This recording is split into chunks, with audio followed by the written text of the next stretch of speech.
All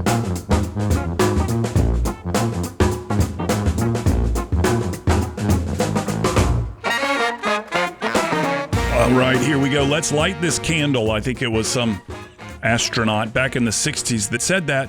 You're listening to What's Working. I'm Cam Marston. Thank you for joining us today. What's Working brings you workplace, workforce, and marketplace trends. I find guests that can talk about the trends in such a way that maybe you and I can do something with them that will make each of us a little bit better at whatever it is that we do. I hope if you're a regular listener, you've learned some things through the show that have been able to help you along the way. And what comes today is very seldom do I have a guest on after having them on not long ago. But I'm breaking that rule to put Robert Pearl back on the show. He will be with me when we come back from the break on a Zoom call. He is a forward-thinking doctor, medical leader. And I've seen him speak a couple of times. I've met him a couple of times. And he's got a new book that's coming out called ChatGPT MD.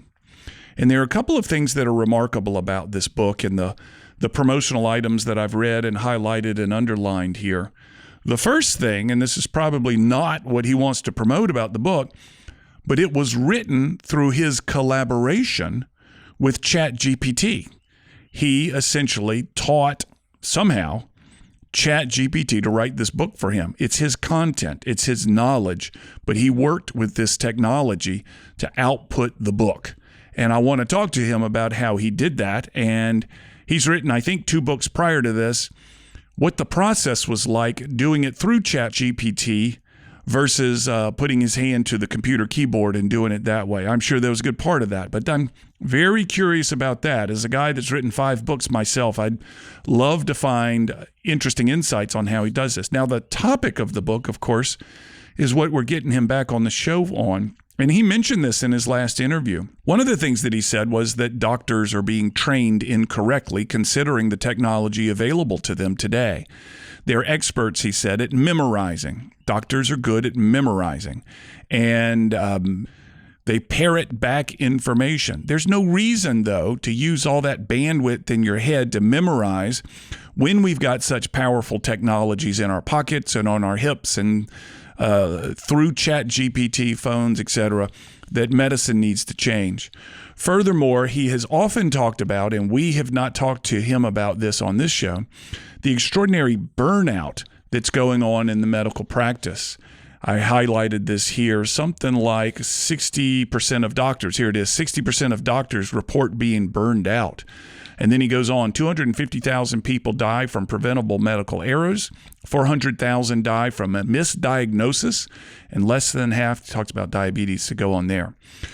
Dr. Pearl's point that we're going to get into when we get back from break is that the technologies that we have available should change the way medicine is performed.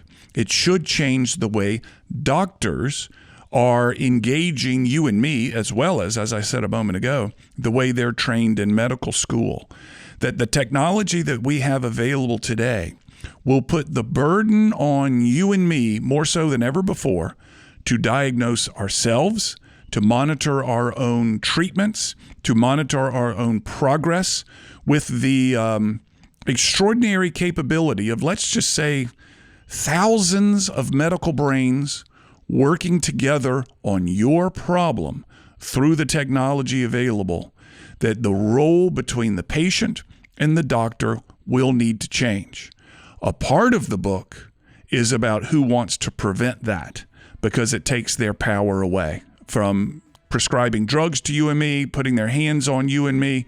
Anyway, if you're thinking about the future of medicine, if you manage a large team and provide medical benefits, this is going to be of interest to you. And Dr. Pearl is a delight to listen to, very compelling. So we get back from break. Dr. Robert Pearl will be on with me. Looking forward to it. You're listening to What's Working. We'll be right back.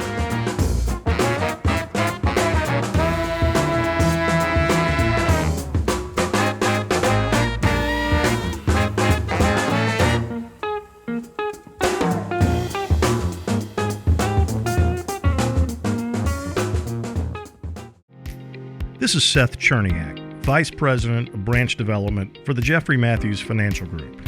If you're an experienced financial advisor wanting the freedom of independence but aren't sure making that jump is right for you, we should talk.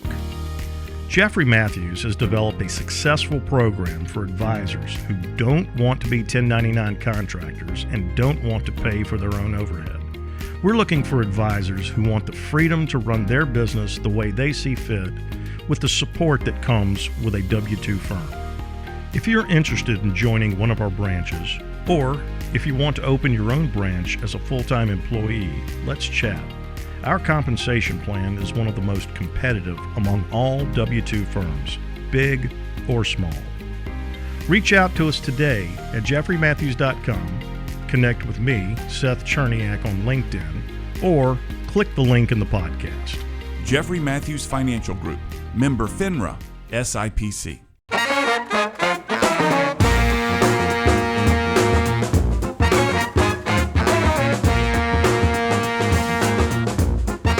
We're back. You're listening to What's Working. I'm Cam Marston. Thanks again for joining us. On the other side of a Zoom call is Dr. Robert Pearl. He was on the show not long ago, and as I said in the opening segment, I've broken a cardinal rule by having a guest back in a short period of time. That's because Dr. Robert Pearl's new book, ChatGPT MD, caught my attention when he sent me some information on it not long ago. How ChatGPT is going to change the way medicine is delivered to you and me. It's a comprehensive book, and we're going to talk a lot about it because I think it holds a lot of potential for people like you and me. Dr. Pearl, you start off in the summary of the book. Well, the summary of the book mentions that we are looking at healthcare 4.0. So in order to better understand what that means, take us through healthcare 1.0, 2.0, and 3.0, and we'll launch from 4.0 after that.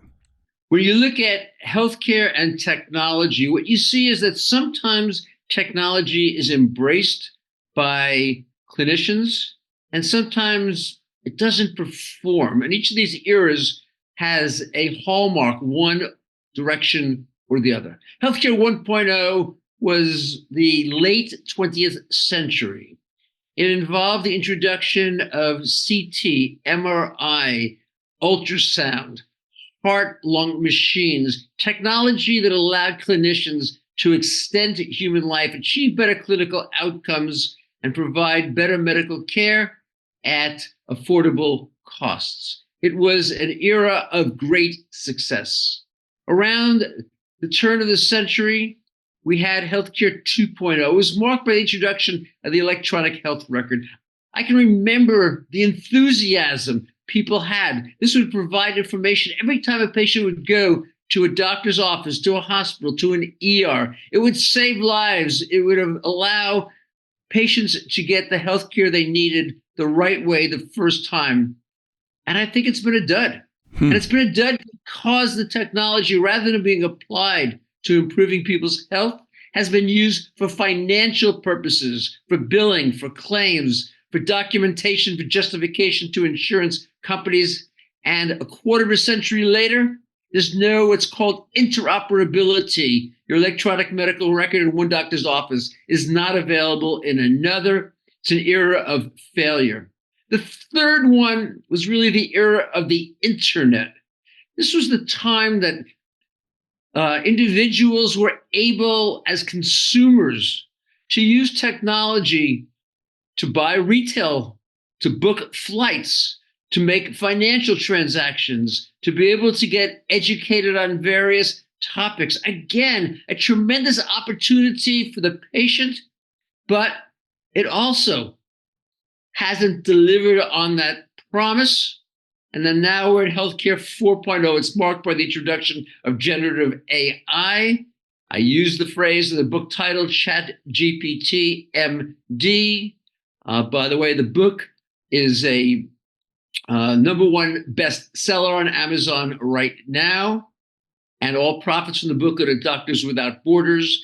And it's the opportunity now to achieve what's called value-based care. This is higher quality, more convenient access at affordable costs. And I want to add another piece: increased satisfaction for both the providers of care and the recipients of care. 60% of physicians are burned out.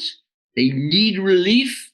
And 70% of patients say the current healthcare system needs radical transformation. How is AI going to make and I'll give you a case study right here, right now. How is AI going to make my shoulder stop hurting?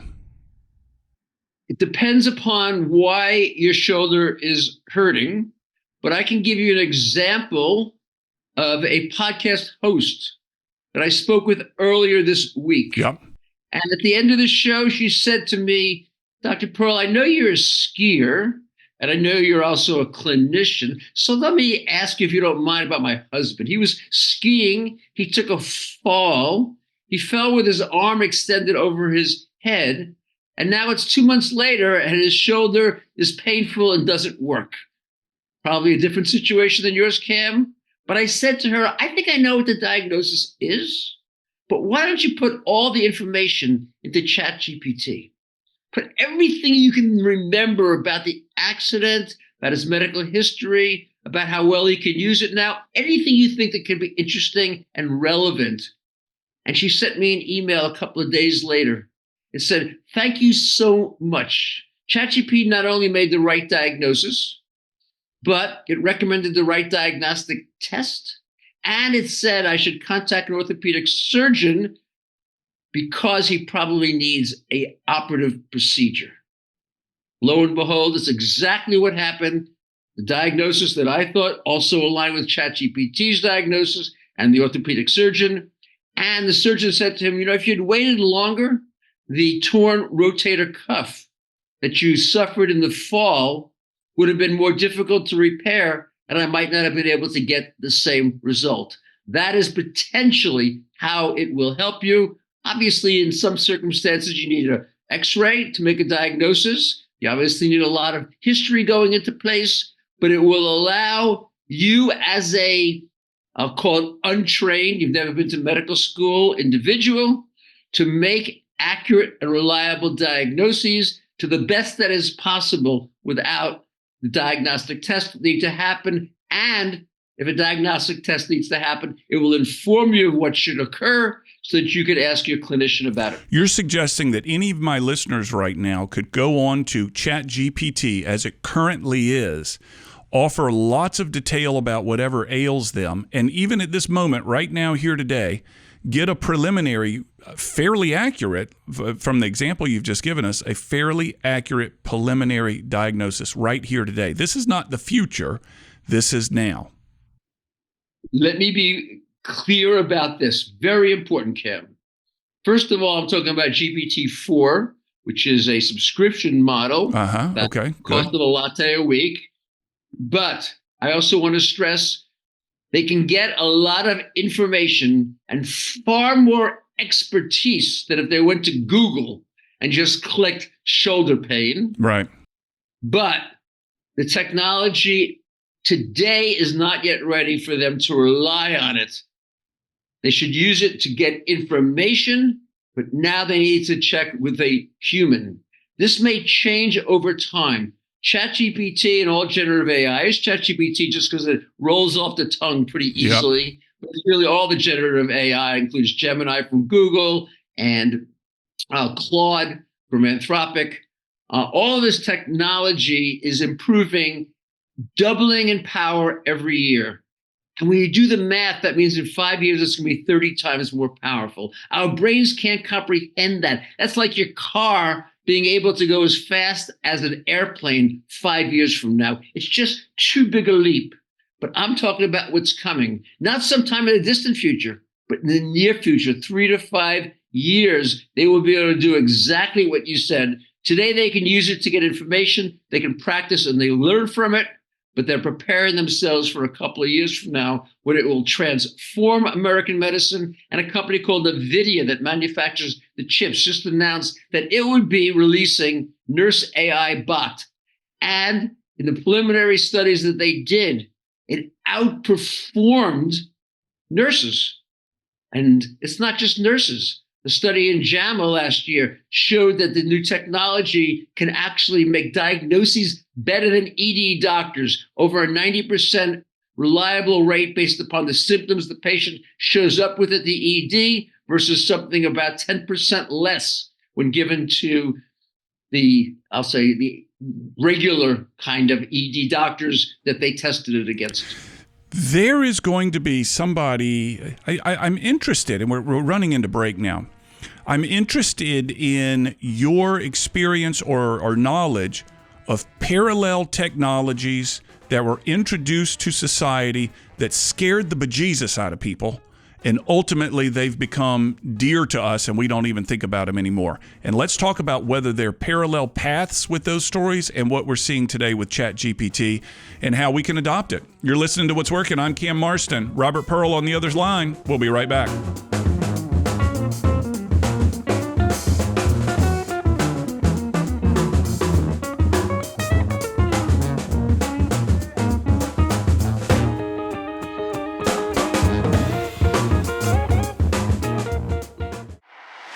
This is Bill Eastet. I perfected my baking recipe behind my live music stage at my little restaurant in Fairhope, Alabama.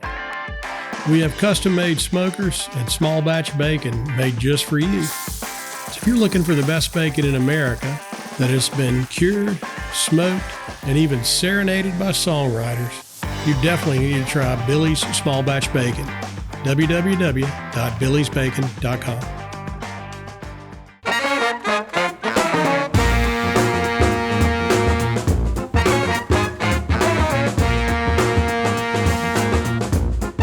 Dr. Robert Pearl's on the other side of a Zoom call from me. His new book, which is, I just learned, an Amazon #1 bestseller, ChatGPT MD, How AI-Empowered Patients and Doctors Can Take Back Control of American Medicine. Dr. Pearl, I feel like there have been a lot of initiatives that have had the phrase take back control of medicine in it over the years, one of which was the health records that you mentioned. It seems to be a constant theme that never actually achieves fulfillment. But I don't want to go down that rabbit hole. I want to go down what we said before break, which was, tell me about an innovative technology that threatened the livelihood of some people. And I'm sure there's a doctor listening to this show right now going, dang, I'm not sure I want people coming through the door with as much expertise as I have. What was this medical school all about if they can get it online for the cost of a latte per month? Trace for me, if you will, a technology that, like I said, scared the bejesus out of people and ultimately has become adopted and very helpful. And is this a parallel path? The one that's very clear would be the ATM machine. Oh, good one. People said, wait a second, I'm going to put my money into this machine. How I know it won't disappear, get lost. And actually, at first, there were some problems, just to be clear about that. And that's why I caution viewers in the first segment not to think about this as yet being able to provide expertise without human assistance. But the analogy I make is really to the iPhone. You know, there's an article that I published today in Forbes that spoke about my dad when he first got an iPhone. And I said, that's remarkable, Dad. You're at the cutting edge of technology. And he said, yeah, I locked it in the trunk because if I get into an accident, I can get it to obtain assistance. Yeah. That was his mindset about the iPhone. And actually, it took about a decade before it was widely used. People may not remember that the smartphone was in its early infancy, an interesting tool, but not a applied one. Now, why was that? Because it required other things built on top of it. You had Waze as an example. So now you could navigate your car. It linked into tools on the internet so you could access Expedia and you could find ways to order retail. And now it's hard to imagine living life without a smartphone and without being able to obtain these services. It's become that ubiquitous. And I think that's the same trajectory that we're about to see with generative AI, except that it won't take a decade. It's going to happen in 3 to 5 years, maybe even less time than that, because the power is equally great, particularly as the exponential growth happens. And healthcare will be a major part of that. And Cam, you deal and consult to large numbers of physicians, and you know the difficulties they're having, the burnout. Yeah, I want to get into that. Experience. We can talk about that later. Yep. But this will be a tool to relieve that suffering. And the data says that half of Americans can't afford health care. It's only going to go up unless technology is introduced to change that. That's another opportunity. And we have 400,000 people who die annually from misdiagnoses. We have 250,000 who die from medical errors. We have so many possibilities that this technology is opening that, yes, it will scare people. But once they understand it, once they figure out how to use it, they will never want to go back to what it was before. I can't imagine us going back to a pre-smartphone world. I can't see us ever going back to a pre-generative AI world. Who's lining up against this, Dr. Pearl? Who is saying not on my watch? There got to be every transformative idea has naysayers. Who are the naysayers? There is a vast amount of concern. I'm not sure I'd call it naysayers. First, overall to generative AI, we know that there's risks as in any technology with privacy and security and misinformation and bias. They have to be addressed. I'd put it into the context of asking, is it better or worse than what exists right now? Are you more likely to be exposed to a breach if you're using a generative AI tool versus, let's say, a search engine like Google? My sense is no, because it's, as we said earlier, a subscription model, not an advertising model. So I think the risks are diminished, but they do exist and need to be addressed before it can be broadly used. There's the existential question of whether generative AI will take over and make human beings prisoners. So there's a lot of, I'll say, overall concern, and healthcare is no different than that. But narrowing in on it, what we see right now, and there was just a survey from Axios about the number of physicians, the percentage of physicians who see generative AI as becoming important in their practice. And early on, by which I mean a few months ago, the resistance was moderately large. And now it's rapidly eroding, with 40% of physicians saying they're already planning on using it and applying it and providing empowerment to their patients in order to improve the clinical outcomes that are there. So as with any new technology, there's fear of misdiagnoses, there's fear of losing control in medicine by the clinicians, but I think it's going to be a ever diminishing and dwindling number of people, as I said, just the same way that the iPhone is now ubiquitous, not just in the United States, but around the world. You mentioned that there are, in one of the pieces of literature I have here in front of me from you, the number of AI products that are out there today. We all talk ChatGPT, and I'm the same as you, but there are many, many more than that aren't on our tongues as much. Is there one out there right now being developed exclusively for medical use, like there is one for creating 3D images, like there's one for creating voice to text and things of that nature? We use the word AI, and I think that in the future, a decade from now, we're going to stop using that as an isolated word. There are different kinds of AI. There's rule-based AI, where the people programming it put in the rules that the decisions will be made. There's narrow AI. That's where you take 10,000 mammograms, 5,000 which show cancer, 5,000 which are either normal or benign disease, and allow the application to compare these two data sets and come up with maybe 50 different ways that cancer can be diagnosed on a mammogram, and they do a better job than skilled radiologists already. And then there's generative AI. And generative AI is a completely different technology. It's been trained on the totality of information available, and it can answer any question that is brought forward. So in terms of the application of that, it's going to be a broad set of applications across all of healthcare, rather than, I'll say, these more narrow ones. So there's 400 narrow applications that have been approved by the FDA, but they take care of small, tiny problems. This ability to provide expertise. And I want to stress that to listeners. We know that generative AI can let you paint in the style of Rembrandt, even though you never took an art course. We know that it can allow you to program computers, even though you've never taken an IT training course. We know that it can allow you to write a song in the style of Drake, even though you don't play an instrument. It's going to allow you to have the expertise to make the diagnoses. And I want to stress, manage chronic disease. 60% of Americans have a chronic disease: diabetes, hypertension, asthma, lung disease that impact them. 70% of American healthcare costs.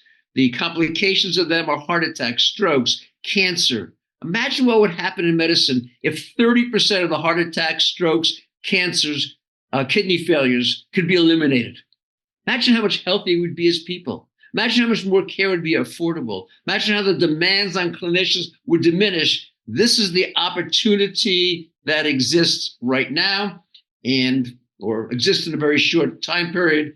And I think that both patients and clinicians will welcome it when that day arrives, as the technology continues to improve year over year in an exponential way. You talk about clinician burnout. And when we come back from break, I want to talk about that and where the problems with clinician burnout are generated today, why they're burning out, and exactly, I think I know, but exactly where the solution will be with generative AI in the future. You're listening to What's Working. Hey, I'm Cam Marston, Dr. Robert Pearl on the other side of a Zoom call. We'll be right back.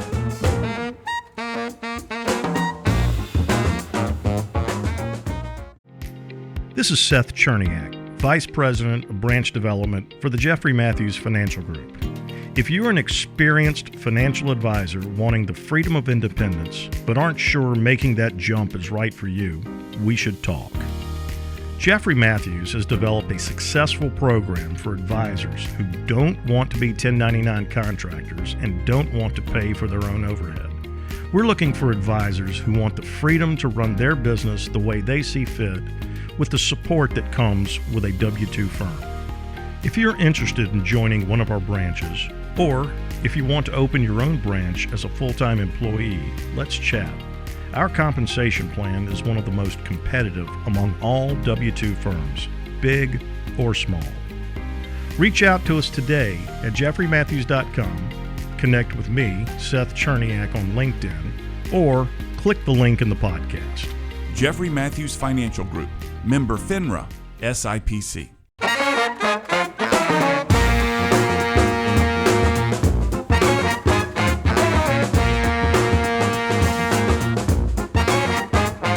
The book is called ChatGPT MD, How AI-Empowered Patients and Doctors Can Take Back Control of American Medicine.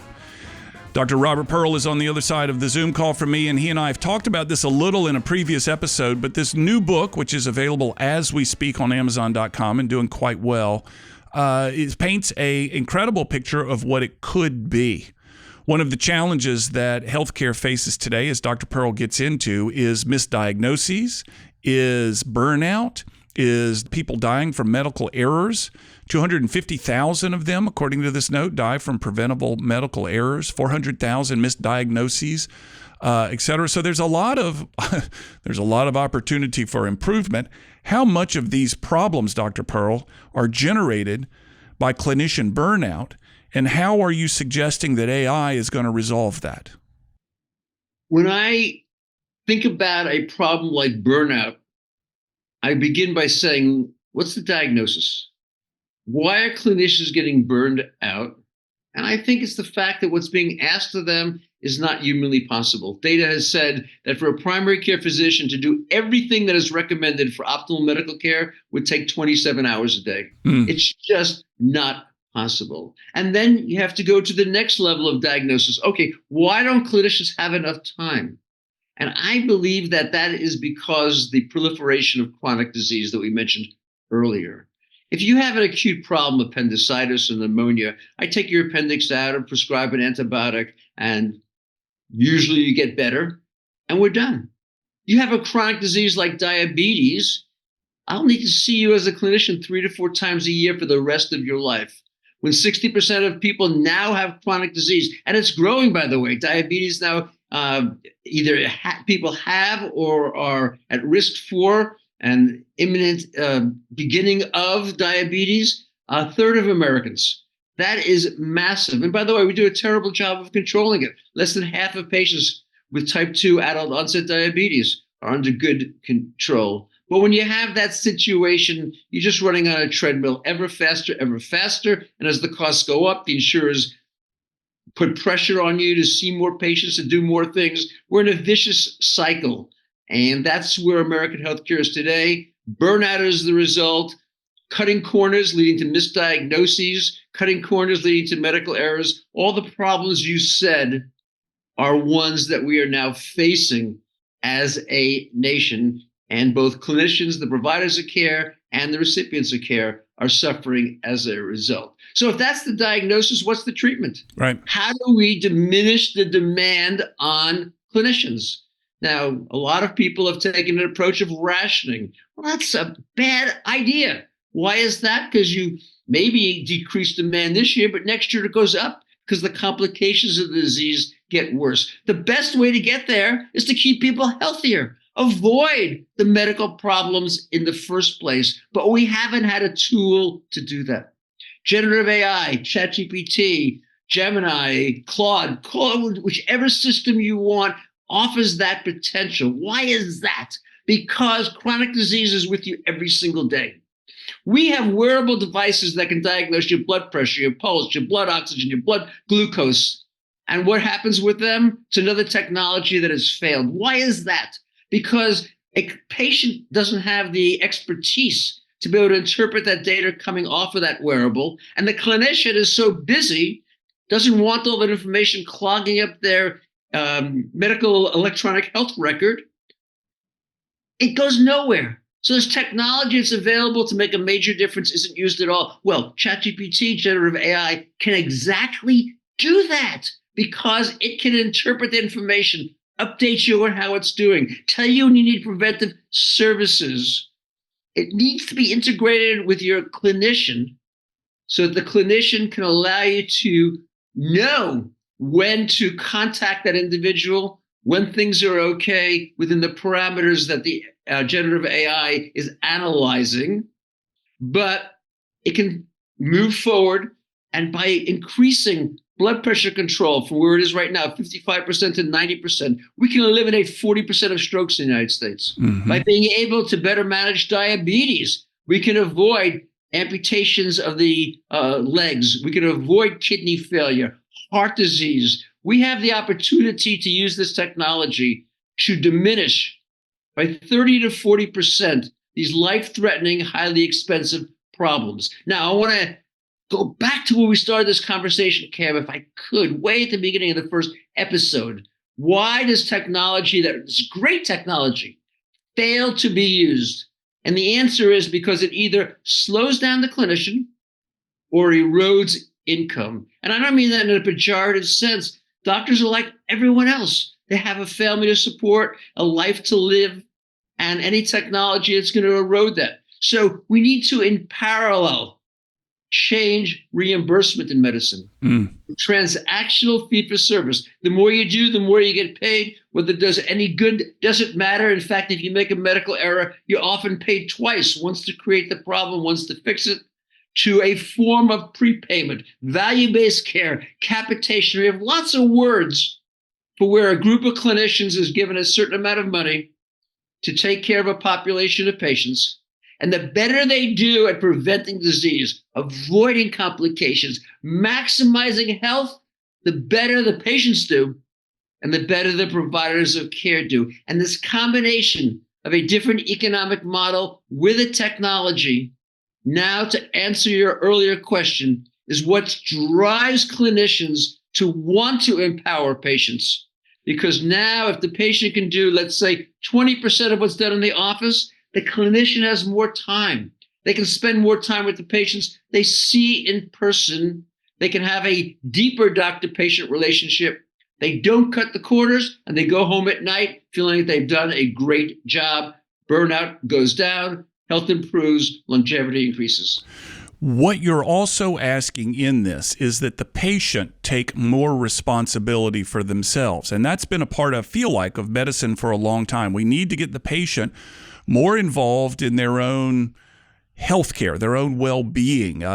We need to get the patients to ask the doctor, how much is this going to cost, to actually get involved in the negotiation? Because I think there's still a lot of people out there, many, who show up at the doctor and say, my shoulder hurts, and they're doing whatever the doctor says. They're not taking a role in finding their own solution. So one of, I think, the failures that other conversations around medicine has been is we need the patients to get more involved, yet they've been given these tools, like the extraordinary amount of data that my watch generates for me on a regular basis about my own heart rate and things of that nature. But, it goes into a file somewhere and I never look at it again. How is this going to make the patient more responsible? I understand that the doctor can see the solution here. What about the patient? And we're running up on time. So what about the patient? How are we going to engage him or her? I'm more optimistic about the patient. When I look at the people I know, they like doing their own banking, their own investing, planning their own trips. I don't see any hesitancy of people to do that. So why does it not happen in medicine? I think there are two reasons. The first one is we've not given them the tools. Yes, you have your watch, but what do you do with that watch? Right. How do you use that information? You have knowledge, but not expertise. Generative AI creates that expertise. So from that standpoint, I think it will allow you to have greater control. The second piece is it's hard. It's hard to exercise. It's hard to eat better. Lifestyle medicine is difficult. We're very busy people. And so it can't just be a huge amount of information given to you with you being told to do more and more. We have to facilitate that. And that's what generative AI does as well. If you want to change your diet, it provides shopping lists and recipes for you to follow. If you want to exercise, we'll help you with that program. Expertise is what it provides. Expertise is what's needed. And I think the patient will take that responsibility if we give the patient the chance. Talk quickly about Doctors Without Borders and the profits from this book. Doctors Without Borders is a great charity providing global relief, and all the profits from all my books, but this one as well, goes to that charity. So anyone who purchases the book will be not only learning a lot about ChatGPT MD, but also supporting a great charity. And if listeners want more information, they go to my website, robertpearlmd.com. Thank you, Dr. Pearl. It's always a treat. I appreciate it. My pleasure, Cam, being with you today. We'll be back after this break with segment 5, What I Heard and What's Coming. We'll be right back. I'm Joey Mason. For 4 years, my goal has been to produce the best farm-to-table products I'd ever eaten. I've done just that at our on-site USDA facility in Grand Bay, Alabama, allowing us to ship directly to your door. This is true farm-to-table. Visit us at masonhillsfarm.com to see all that we have to offer.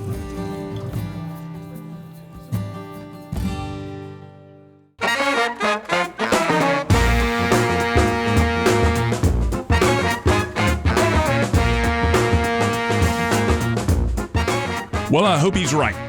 Let's hope that he's right. Let's hope that Dr. Pearl's prediction about the power of ChatGPT, and again, his book is called ChatGPT MD, does indeed change healthcare. And goodness knows if AI can get involved in the god-awful process of just speaking to the doctor, I welcome it.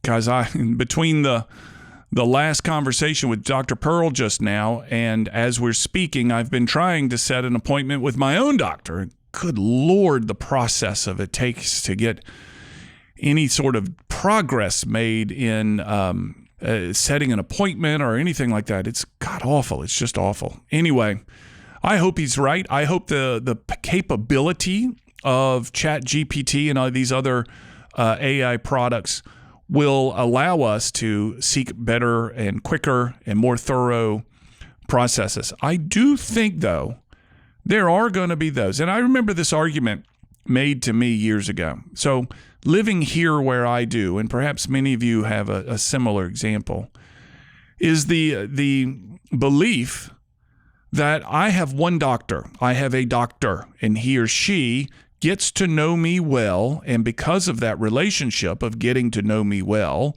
he or she is able to provide me with the best care due to their relationship.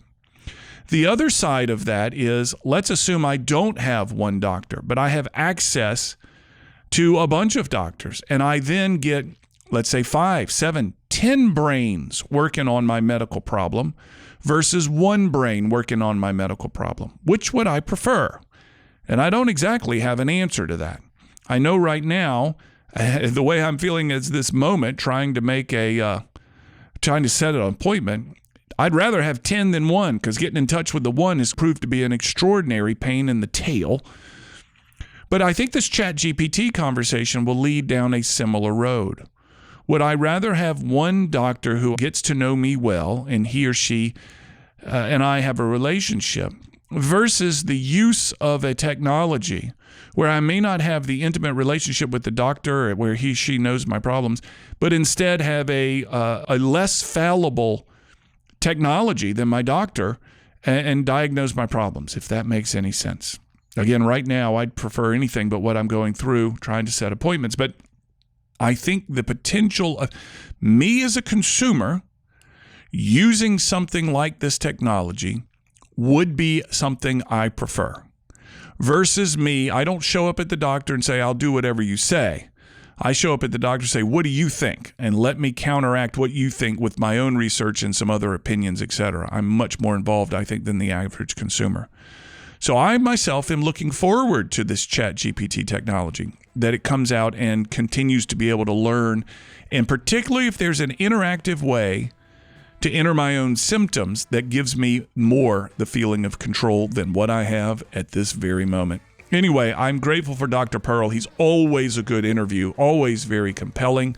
ChatGPT MD. If this sounds interesting to you, you can find it on Amazon, or you can go to the podcast site, what'sworkingcam.com, and you'll find a link to it there. Thank you again, Dr. Pearl. We'll have another show next week. Have a good week, everybody.